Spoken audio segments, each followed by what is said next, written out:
Baby, I'm bringing out a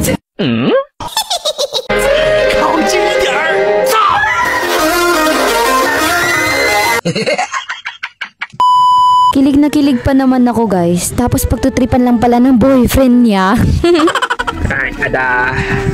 Shout out. So, nakilala tayo ni number 2 dito guys. Pero nag-focus pa din ako sa task kasi need namin mahanap yung susi at nang makapasok kami sa shelter room. Pero doble ingat kasi nga may monster! Ayan na siya be! Dito nakita namin si number 4. Nahimatay be! Nang biglang tumakbo si number 5, yun pala papalapit na yung monster, hindi man lang nagsabi. Ayaw, di ba? Uy. Tapos wrong timing pa guys, naglag pa ako dito. Ala, nagdalag, dada. Nanuwatay na. Akala ng monster mamamatay na ako. Buti na lang at na-open na yung shelter door. Tulungan mo. Yan.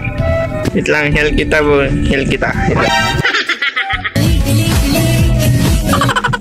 Nice G guys. Wow.